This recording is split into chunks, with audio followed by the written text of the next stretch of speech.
My life has been shaped by hard work and a determination to chase bigger dreams. Growing up on a quiet farm in the Midwest taught me the value of resilience and keeping things simple. But I always felt like there was more waiting for me beyond those familiar fields and the small-town folks I grew up with. That ambition eventually led me all the way to law school and then to the bustling heart of New York City, a place I'd heard could make dreams come true if you had the nerve to chase them. What I didn't expect was that this chaotic city would also be where I'd face my first heartbreak. The leap from farm life to a budding career as a lawyer in Manhattan wasn't exactly smooth. The towering skyscrapers, the packed subway cars, the relentless pace. It all left me feeling like a fish out of water. But I managed to land a spot at a middle-of-the-road law firm where I started working in bankruptcy, a field that felt as alien to me as the city itself. Despite the grind and loneliness, I eventually found a few friends among my colleagues and, later on, met a woman named Evelyn. She broke my heart, and while I wish I'd handled it differently, at my core, I'm still that same small-town kid. I'm Alex Stone, an up-and-coming attorney in tax law. Not exactly a thrill a minute, but it was the truth.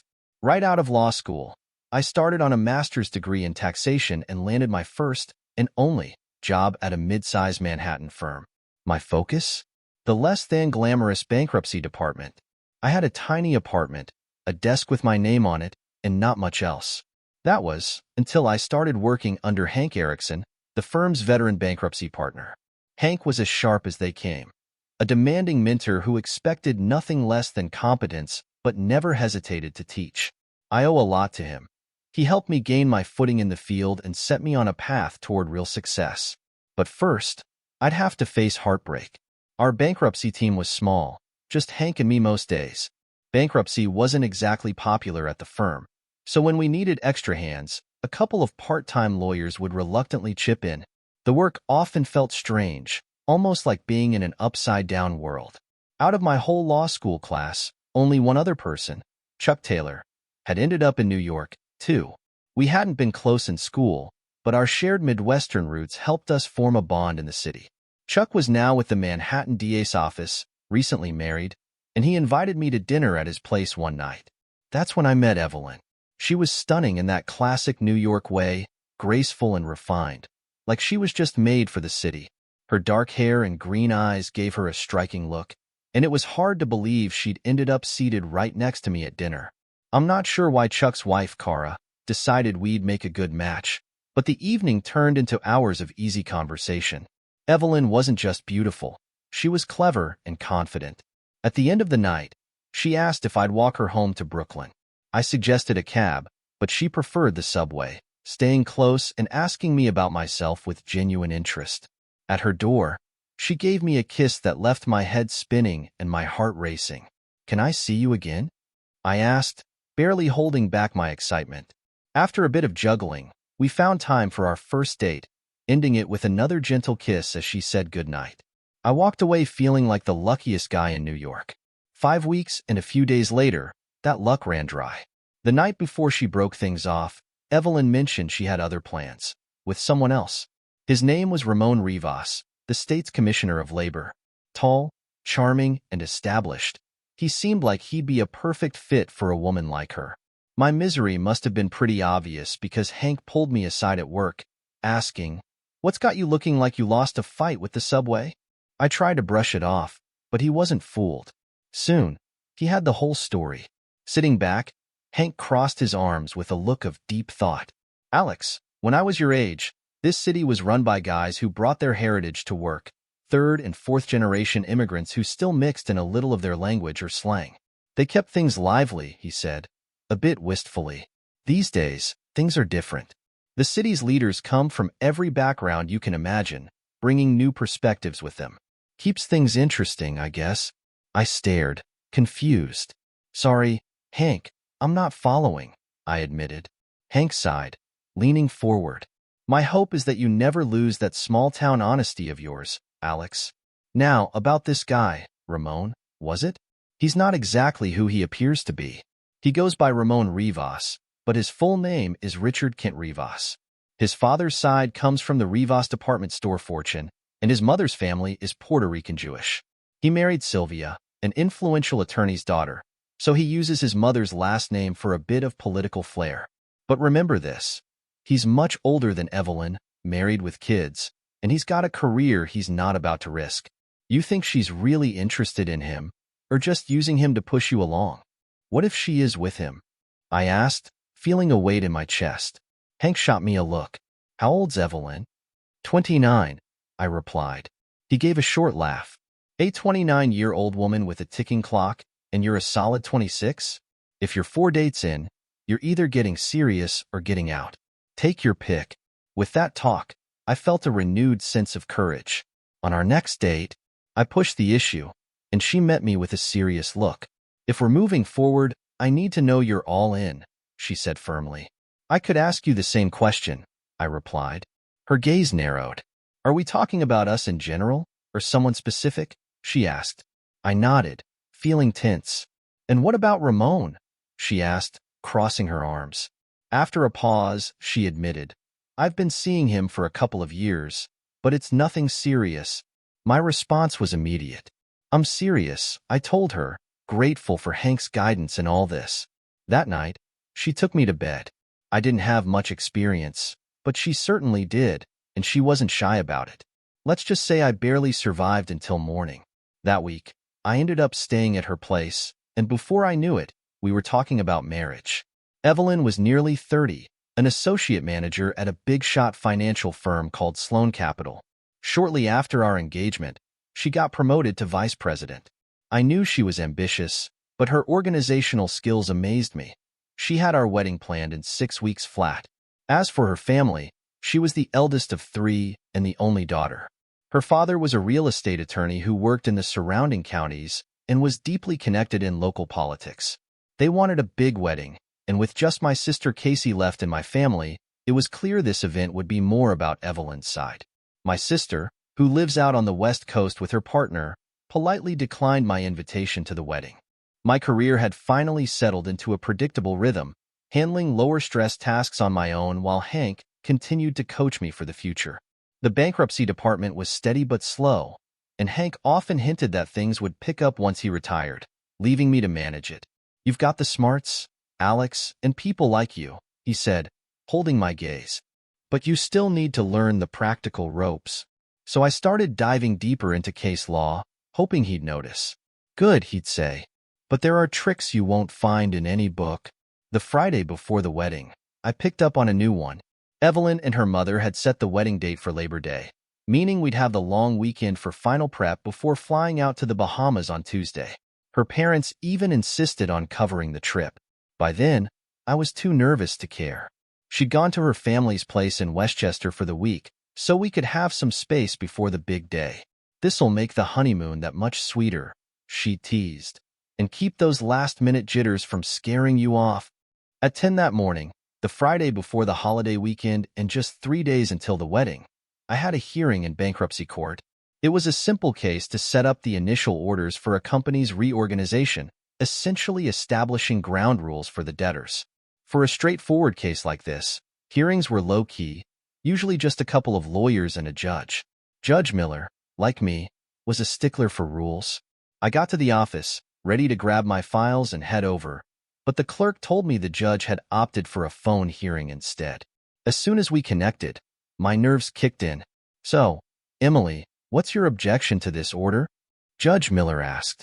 Emily was the bank's attorney, a sharp lawyer who knew exactly where to poke holes. She wasn't easy on the eyes but had a certain charm, despite her firm demeanor. She finished her argument, and I opened my mouth to respond, but Judge Miller cut me off. The order is entered. My clerk will send it over, he said quickly. After the call, I turned to Emily, confused. She laughed. Judge Miller's got tickets to the last Saratoga races of the season. He needed to be out by noon, so he ruled against you today. Next time, though, you'll probably win. I sighed. It's not the way I like to handle things. She grinned. Take what you can get, Alex. Oh, and by the way, my aunt says you're a decent guy for a Midwesterner, she joked before hanging up. Right then, Hank appeared in my doorway. Take the rest of the day off, relax before the big day, he said, with an amused look. As I thanked him, I hesitated and asked, by the way, Who are the Gom? He chuckled. That's us non-Jews. It's a compliment in this case. You're a good young man for a Gentile. I smiled, realizing it was time to head out.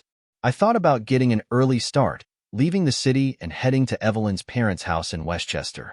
Our rehearsal dinner wasn't until Saturday night, and since I expected a full day's work on the case, I hadn't planned to leave this early. But everything had wrapped up, so why not surprise her? I tried calling Evelyn first, but it went straight to voicemail. That's when I made a choice that would change everything. I called her parents' house, planning to leave a message. No one in the family was around, and Rosita, the family's regular housekeeper, was off getting fitted for her wedding dress. Her cousin, who was filling in, didn't recognize my name and had limited English. It was the kind of coincidence that seemed trivial at the time, but would soon become anything but. I'd like to leave a message for Miss Evelyn. This is Alex, I repeated, trying to keep my frustration in check. Evelyn isn't here. She's in the city, the cousin replied, sounding distracted. Yes, I know she lives in the city, but she went home to be with her family before the wedding.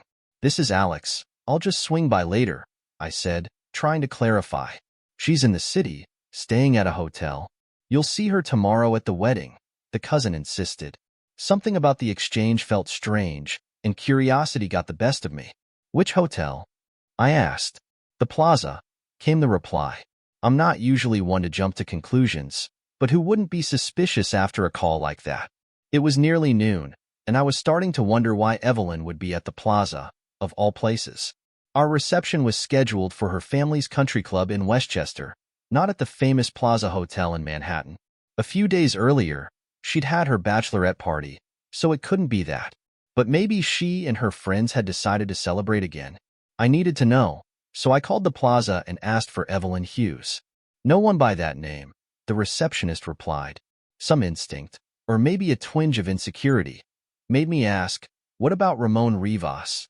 One moment, she replied before saying, I don't see that name either. I hesitated before asking, try Richard Kent? After a brief pause, the receptionist answered, yes, Mr. and Mrs. Richard Kent are staying in the honeymoon suite. Would you like me to connect you? My mind raced, trying to convince myself it was just a coincidence. Richard Kent was a fairly common name, right? But as the call connected and began to ring, a man's voice answered, and I nearly hung up. Instead, I forced myself to ask, is Evelyn Hughes there? Evelyn, it's for you, he said, sounding comfortable and relaxed. Hello? She answered. I recognized her voice instantly, and my heart froze. I couldn't speak, caught between anger and disbelief. Hello? She repeated, sounding confused. Then, turning away from the receiver, I heard her say, there's no one on the line. Finally, I found my voice. It's Alex. Don't come to the wedding. I won't be there. I hung up just as she began screaming my name. The next few hours were a blur. I sat in our apartment, numb and paralyzed, feeling like every ounce of strength had drained from my body. It was as if everything I'd built, our life together, the fancy apartment, even my excitement for our future, had evaporated. The apartment, I suddenly remembered, wasn't even technically mine. The lease was under her name. I needed to pack up and leave, but I couldn't seem to move. The door suddenly creaked open, and there she was. How she'd arrived so quickly, I had no idea. I glanced at the clock. It was already past 2 in the afternoon. Somehow, the fact that Judge Miller was probably sitting at the Saratoga races right then stuck in my mind, the only coherent thought in the haze. Alex, we need to talk, she said, her tone uneasy. Have you been with him all week?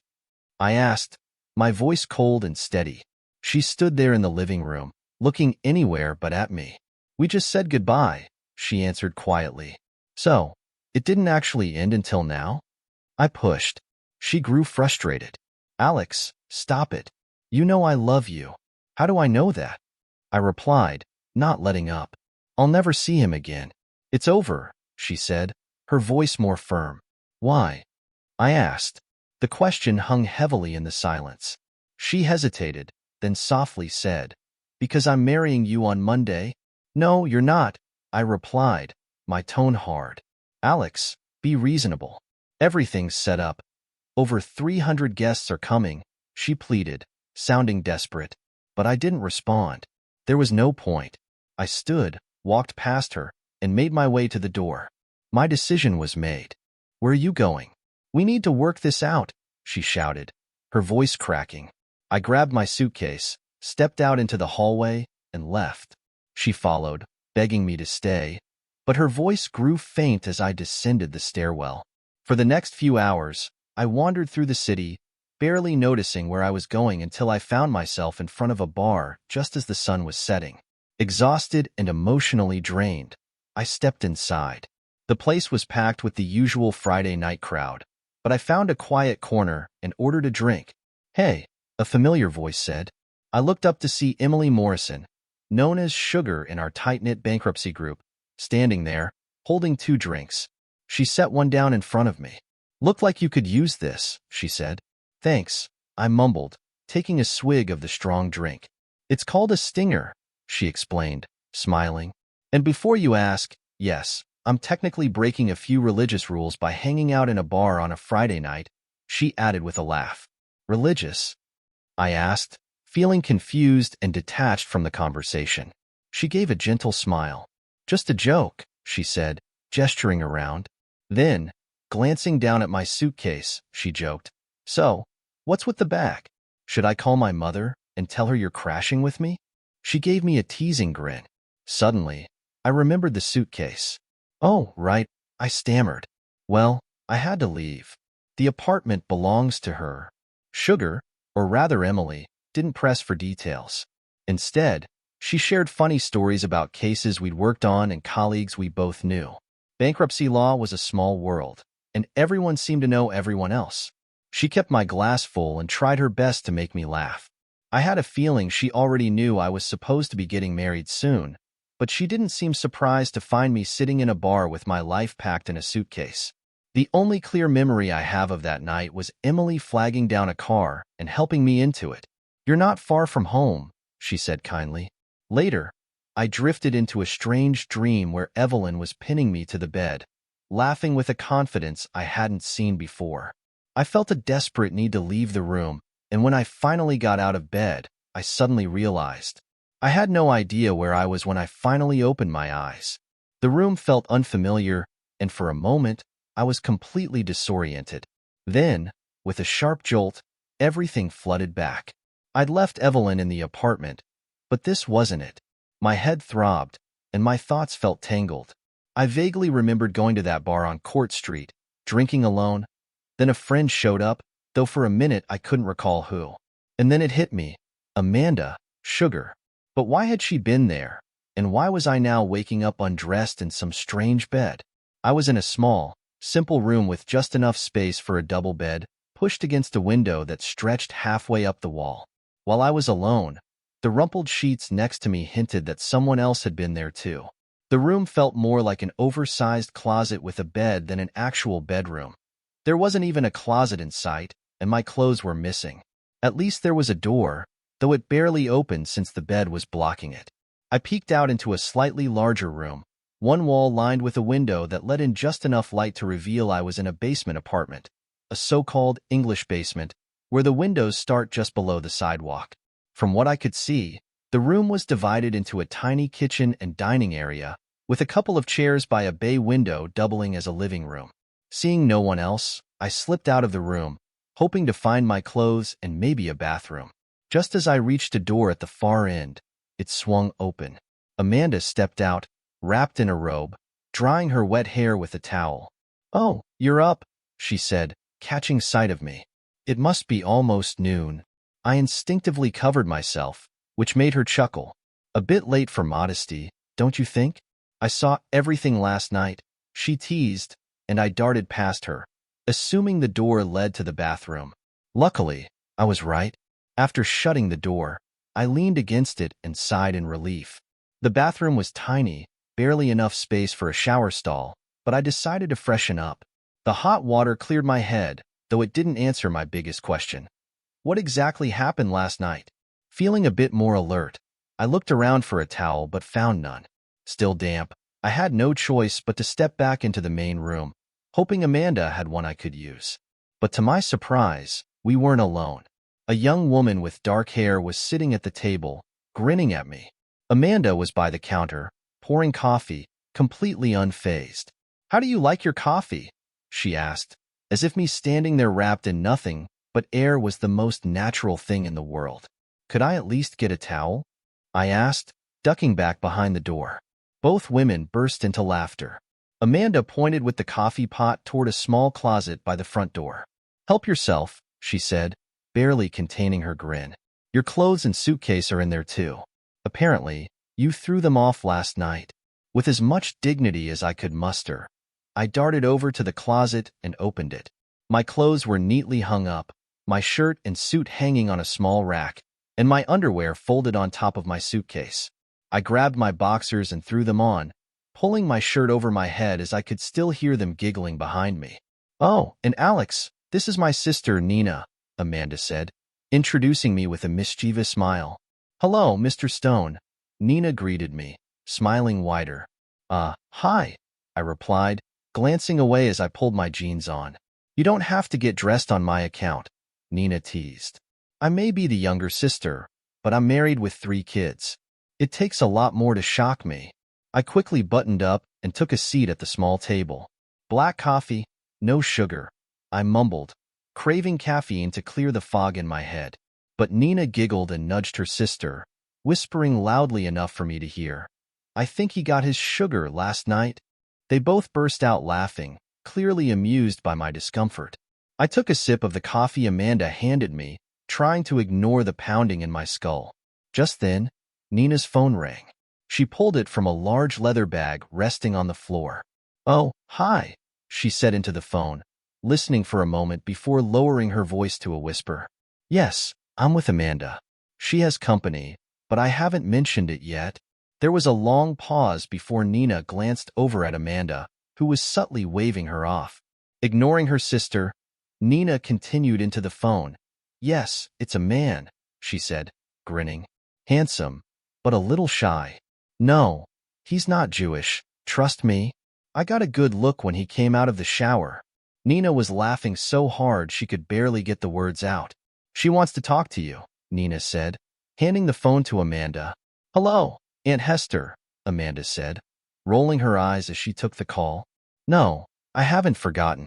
Dad's birthday is tomorrow at 6, and dinner is at 7. Got it." "Oh, he's just a friend." "Really?" she assured her aunt. Hester must have pushed further, as Amanda sighed, saying, "I promise, he's just a friend from work. He'd probably feel out of place at a family thing." Finally, she handed the phone back to Nina, who chuckled and glanced at me. "She wants to know your name. Should I tell her?" Nina asked, clearly enjoying the moment. "Alex Stone," I replied, a bit wary of what else Nina might add. "Alex Stone," Nina repeated, raising her eyebrows at Amanda. "And I'm pretty sure they slept together last night," she said into the phone. "Amanda!" Amanda shrieked, horrified, but Nina waved it off, shrugging. "Aunt Sophie's on the line now, and she says they're all eager to meet him." "Oh no, absolutely not. No way," Amanda protested. But Nina was already handing the phone to me, her eyes twinkling. "Aunt Sophie wants to say hello," she said, grinning. With a sigh, I took the phone and held it to my ear. "Hello, Alex. I'm Amanda's Aunt Sophie, and my sister Hester and I are throwing a birthday party tomorrow for Amanda's father, Leonard. It would mean a lot to us if you could come along with Amanda. Will you join us?" Well, I don't want to intrude," I said, feeling the urge to decline politely. "It's up to Amanda, of course." Handing the phone back to Amanda, I watched as she spent the next 10 minutes attempting to talk her aunts out of it. Hester and Sophie took turns wearing her down until, finally, Amanda let out a defeated sigh. Fine, I'll bring him," she muttered before ending the call, shaking her head. "Sugar, sugar, sugar," she mumbled in exasperation. Nina chuckled. "She says that instead of cursing," she explained, noticing my confused expression. "As if we don't know what she's really thinking." Standing up, Nina grabbed her coat. "Well, my work here is done. Time to rescue my husband before our 3 little monsters drive him mad." After Nina left, Amanda turned to me. You don't have to come, you know? My family can be a bit intense. I don't get it, though, I said, puzzled. Why are they so interested in meeting a stranger? Amanda gave a short, almost sad laugh. Nina's younger than me by nearly 4 years, and she's already married with 3 kids.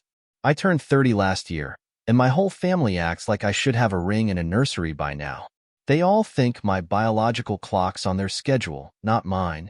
She paused, giving me a rueful smile. Plus, apparently, I'm also the wrong religion.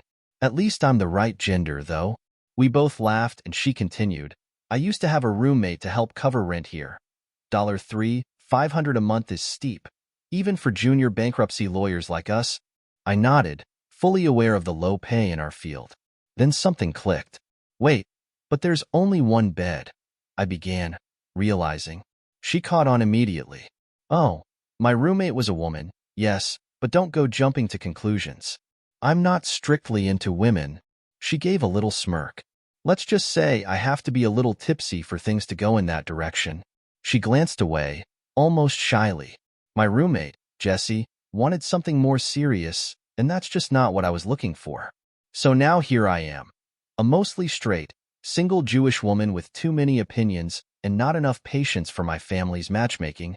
As I digested her words, I took a bite of a bagel with onion flakes from a small stack on the counter. After a moment, I gathered the courage to ask the question that had been gnawing at me since I woke up. So, did we? Amanda burst into laughter, shaking her head.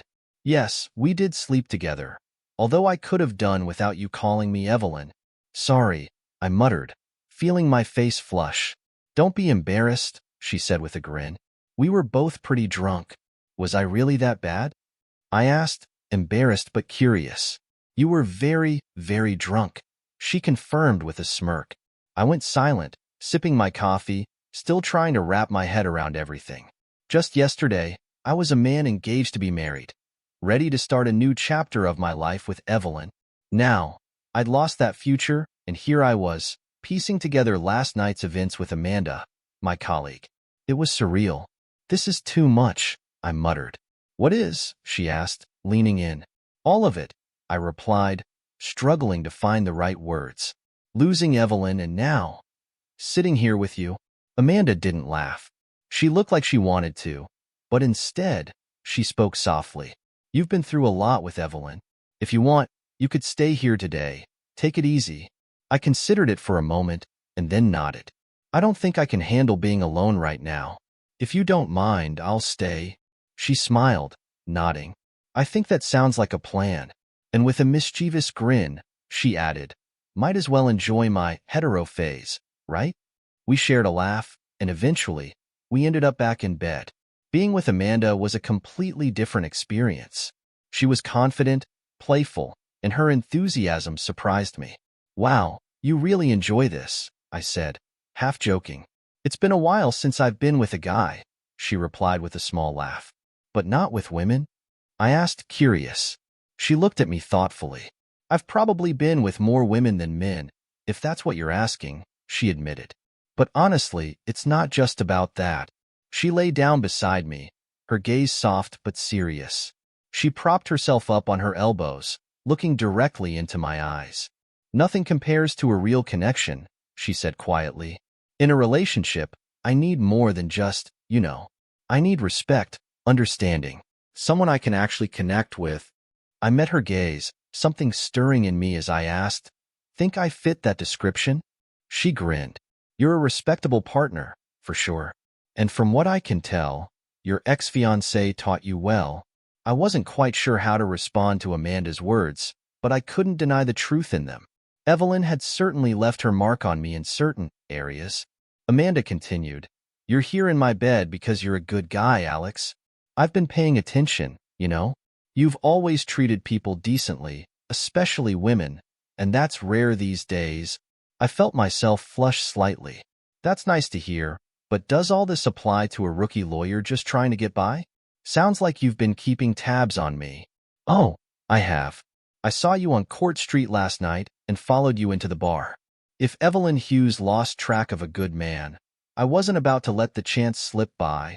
I'm not some prize to be won, I said, giving her a look. Are you saying she was in love with you? Amanda asked. I shook my head, feeling the reality settle in. No, probably not. Sorry, she said softly, a hint of regret in her voice. Then she slid down beside me, and we found ourselves caught up in a passionate embrace again. Later, after we ordered takeout and ate quietly, we both drifted into a heavy, dreamless sleep. The next morning, Amanda's phone rang, jolting us awake. It was her aunt's, calling to remind her about the family gathering, urging her to come early to help with preparations. And don't forget to bring Alex. Nina had apparently shared a few stories, and now everyone was eager to meet me.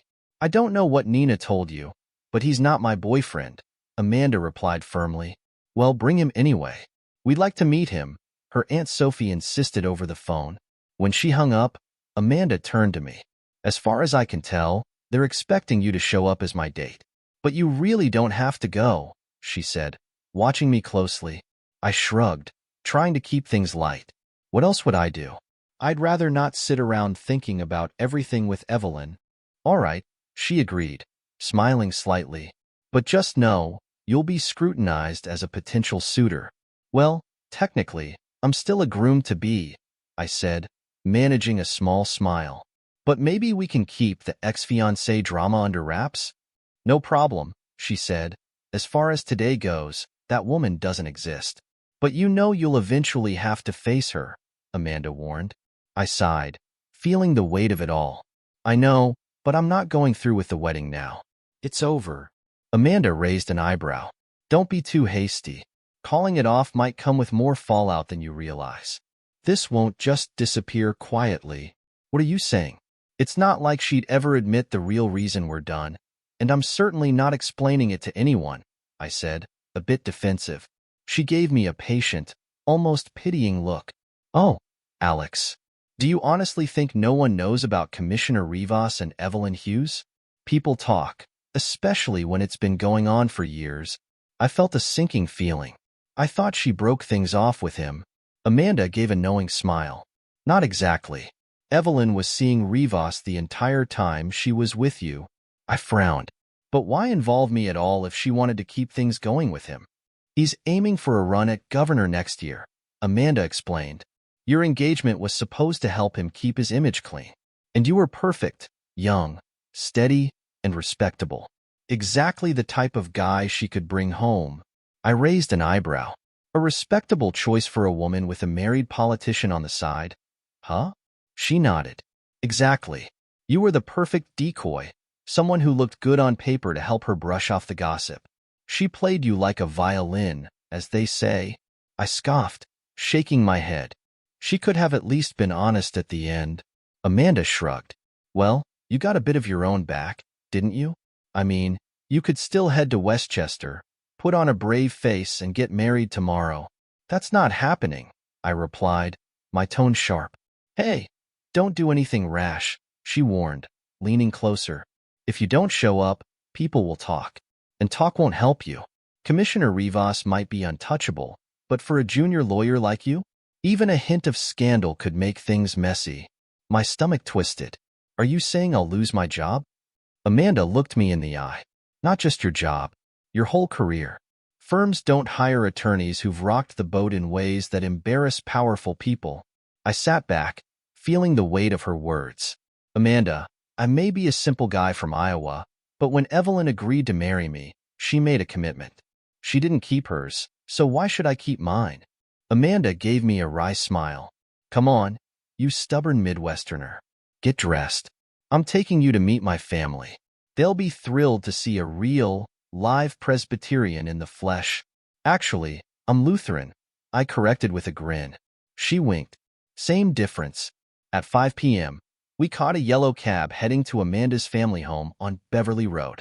Taking a car service was off the table because her Uncle Morty, a retired cab driver, would never forgive her if she didn't arrive by yellow taxi.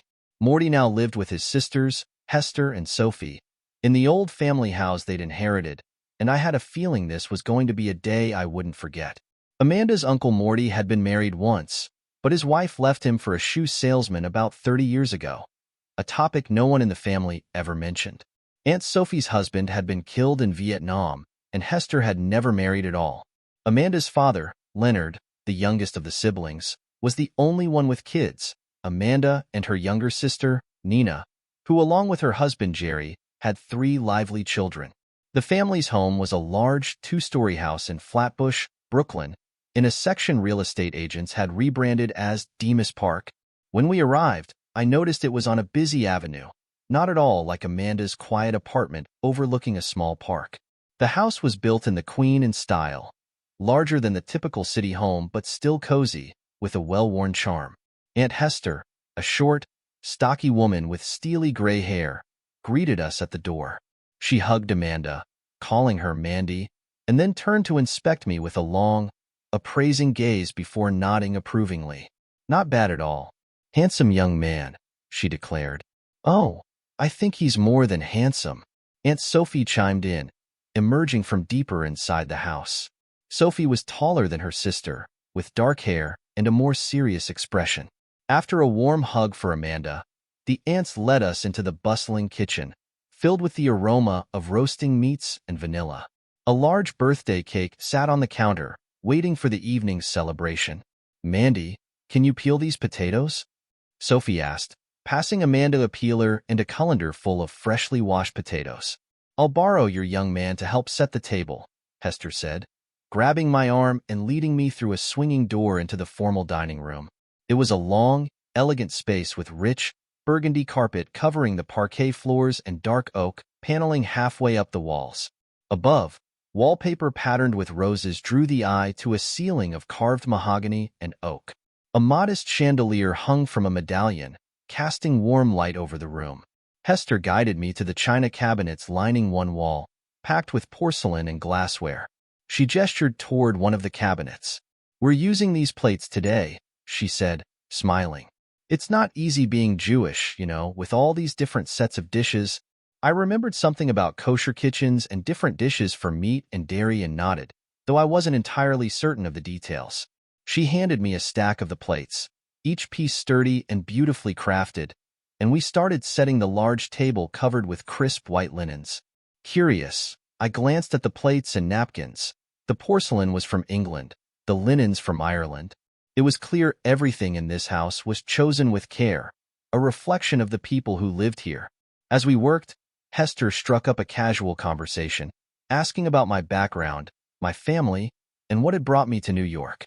Her questions were gentle, but seemed designed to uncover more than I intended to share. By the time we'd placed the last fork, she knew just about everything about me, except, of course, the part about my broken engagement. She gave a satisfied nod. "Doesn't hurt much, just a little prick. Most kids don't even cry." I blinked, confused by her comment, but before I could ask, a loud voice rang out from the hallway. "I'm here, and I brought the birthday boy." It was Amanda's mother, Rebecca, better known as Judge Levon of the U.S. District Court. Following her was Amanda's father, Leonard, a professor of economics at NYU. I realized that we were here to celebrate Leonard's birthday. Hester nudged me toward the kitchen, whispering, "Let's give them a moment to get settled." Inside, Amanda was finishing up with the potatoes. She glanced up. "We need to wait here while my aunts let everyone know you're here as my guest. Is it going to be an issue?" I asked, feeling suddenly protective. "No," she said, smiling reassuringly, "but it might be a bit of a shock. I've never brought a guy home before, and my mom, well, she can be a bit intense. Just be ready." Soon, we were called into the living room, a spacious, inviting space with a vintage feel. Overstuffed armchairs, antique side tables, and bookshelves that reminded me of an era long past. The room's calm atmosphere couldn't disguise the tension that seemed to grow as we stepped inside. Amanda pulled a small, neatly wrapped box from her coat pocket and held it close, clearly nervous. Her father, Leonard, broke the silence with a warm smile and a joke. "So, is this young man my birthday present, Mandy?" he asked, grinning. "No, Dad," Amanda said softly, holding out the box. "But I did bring you this." She squeezed my hand, and only then did I realize she'd been holding onto it for most of the evening. Leonard unwrapped the gift, revealing an old, well-worn baseball. His smile widened, though the others looked puzzled. "This is a Sign Mets game ball," he explained, beaming as he stood to give Amanda a hug. "But, you know, Mandy, I'd still prefer a son-in-law," he whispered to her, chuckling. I noticed Amanda's mother, Rebecca, watching me closely, her gaze more inquisitive than welcoming. Just then, Nina arrived with her husband, Jerry, and their 3 children, who burst into the room and stole everyone's attention. "Oh good, you made it," Nina said, giving me a quick hug before introducing me to her husband, Jerry, a tall, lean guy with a friendly smile. "He looks like a strong gust of wind could knock him over," Nina teased, glancing at her husband, Jerry, as she introduced him with a grin. "Oh, and this is Amanda's new love," she added, emphasizing her words with a wink. Jerry shook my hand, chuckling. "Don't mind Nina. She just loves giving Amanda a hard time." The attention soon shifted to the kids, who eagerly showed off their latest antics and the gifts they'd brought for their grandpa. I felt a welcome sense of relief as the family's focus drifted away from me, though I still felt Amanda's mother, Judge Rebecca Levon, casting the occasional glance my way. Dinner was simple but delicious, and the conversations were warm, the kind that only happen when family comes together. Whenever questions were aimed at me, Amanda usually stepped in, answering for me or quickly steering the conversation elsewhere. During dessert, though, things took a sharp turn. Rebecca, who had been observing me all evening, seemed to be waiting for the right moment. Once the kids were happily preoccupied with their cake, she pounced. "Alex," she began, her tone both direct and cautious. "Are you related to the Stone who was supposed to marry Evelyn Hughes tomorrow?" I hesitated, then managed to speak before Amanda could jump in with what was sure to be a sharp reply. "Yes, ma'am. I was supposed to marry Evelyn, but that's over now," I said firmly. "And before you ask, your daughter had nothing to do with it." Rebecca's eyes shifted to Amanda. "Is that true?" she asked, not quite letting it go. Amanda nodded, her voice edged with frustration. "Yes, it's true, if that's what you're worried about. Honestly, I didn't even want to bring Alex here. But he was invited, and he was kind enough to come along." I could tell Rebecca had more to say, but Leonard, Amanda's father, spoke up, cutting off his wife. "That's enough, Rebecca," he said, his tone soft but firm. "It's clear the young man found out about Mr. Kent." Leonard looked at me knowingly, and I could tell he'd figured out more than most of the family. Leonard's words seemed to cool the tension in the room, leaving Rebecca momentarily speechless. Amanda took the opportunity to speak. "I've admired Alex from a distance for a while now, Mom. When I found him that night, hurt and alone, I took a chance to get to know him. Yes, he was wronged by someone terrible. And yes, Mom, I love him. He's a good man, and good men are hard to come by." With that, Amanda walked around the table and wrapped her arms around me from behind. Her Uncle Morty chuckled, raising a glass and saying, "Good work, kiddo," which finally broke the tension, and the rest of dinner passed with easy laughter and stories. As we left in the taxi, I turned to Amanda. "Are you serious?" She looked at me, trying to dodge the question. "What do you mean?" I held her gaze. "When you said you love me, were you serious?" The cab seemed to grow quiet, and after a long pause, Amanda finally lifted her head and looked at me with sincerity. "Yes, Alex, I meant it. When I first noticed you, months ago, I was drawn to you. But now it's more than that. I love you." About 30 minutes later, my life took another unexpected turn. Apparently, Evelyn had spent all of Friday night waiting for me to return to our apartment. As the hours stretched into morning, she grew desperate, with the wedding only days away. Eventually, she called the one person who had even more at stake than she did, Rodrigo Kent, or Rick, as he preferred to be known in his political circles. Rick didn't waste any time, contacting the police to start a search. By Sunday evening, they had tracked down my last known location at the Shadow Lady Bar, where witnesses recalled me leaving with a short brunette. From there, they'd questioned cab drivers in the area, finally tracking down the driver who'd taken us to Amanda's apartment in Cobble Hill. When the police first visited Amanda's building on Friday night, it was dark and empty. But determined to find me, they posted a couple of patrol cars outside to watch for my return. So, As Amanda and I pulled up to her place late Sunday night, a few eager officers were waiting. Despite Amanda's protests, they took me into custody. By midnight, I found myself in a dimly lit, poorly maintained room, sitting at a small table with my wrists cuffed. The peeling paint and stale air did little to calm my nerves. No one had explained why I was there. After a few tense minutes, the door opened, and in walked Evelyn, looking as polished and composed as ever. "So, this is your doing," I said, barely containing my anger and disappointment. She looked dazed, almost as though she wasn't fully present, standing on the other side of the table with 2 chairs behind her. But she didn't sit. "Alex, please try to understand. When you didn't come back, I was worried something had happened to you." "Worried?" I repeated, incredulous. "So worried you had me dragged down here?" Before she could respond, a tall, sharp-dressed man stepped in behind her. I recognized him immediately, Rodrigo Kent, the man Evelyn had called Rick. He was at least 20 years my senior, and though he tried to hide it, signs of age were creeping in. "Mr. Kent," I said, my voice cold and tense. "Please, call me Rick," he replied smoothly, a practiced politician's smile on his face. "I hope we can be friends," Rodrigo said smoothly, his polished tone clearly meant to disarm. "For you, it's still Mr. Stone," I replied, my voice cold. "And I'm not interested in friendship," Rod sighed, shaking his head. "That's too bad. I think you might benefit from my support right now." I lifted my handcuffed wrists slightly, making the chains clink against the table. "You can keep me here for now, but not forever," I replied, forcing more confidence into my voice than I actually felt. Rod's lips curled into a faint smile. "Hopefully, long enough for you to hear what Evelyn has to say." Evelyn, who had been standing quietly beside him, finally spoke up. "Alex, you've misunderstood everything. Rod and I are just friends now. Whatever was between us ended a while ago. If you'd stayed Friday night, I would have explained it all. We have a saying where I'm from. I might have been born at night, but it wasn't last night," I said coldly. "I found you in his hotel room, Evelyn." Evelyn opened her mouth to respond, but Rod cut in smoothly. "Regardless, the two of you are still set to be married today.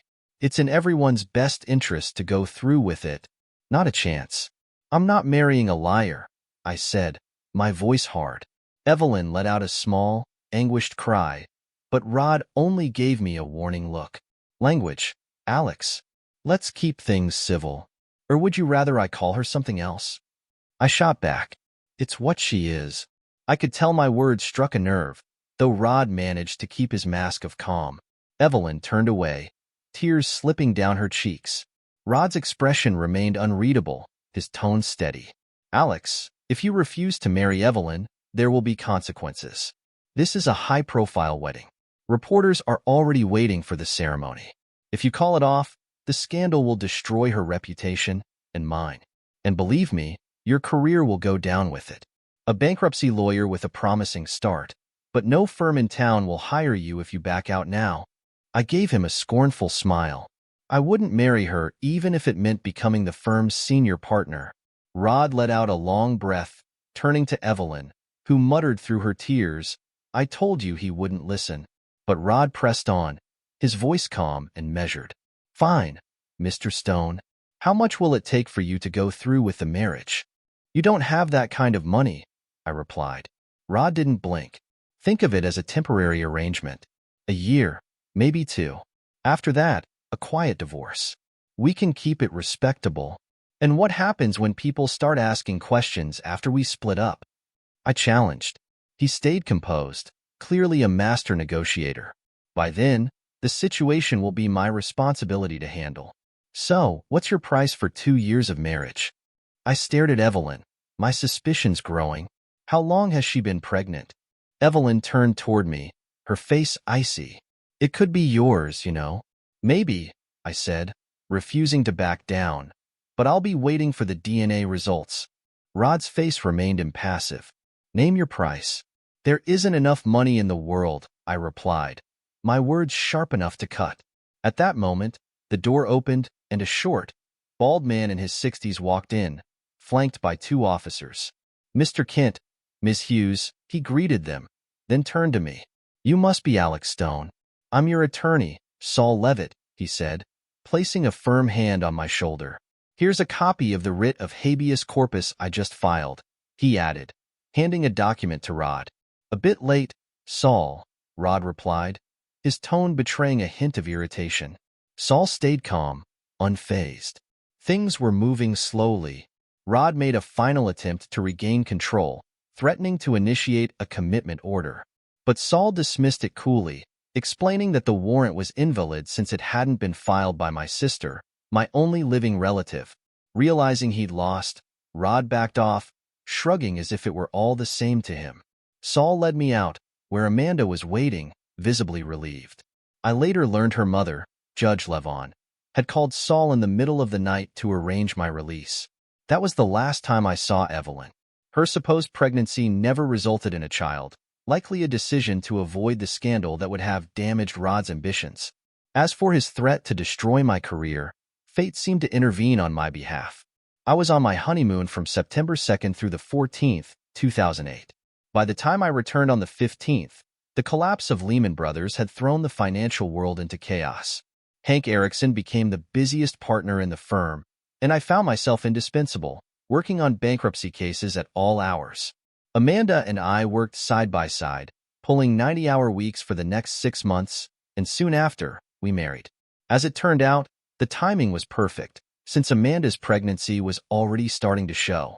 Our first child was a girl, and over the years, we welcomed 3 more daughters. For girls turned out to be just right for us. Amanda went on to become a judge, just like her mother, and I eventually started my own firm.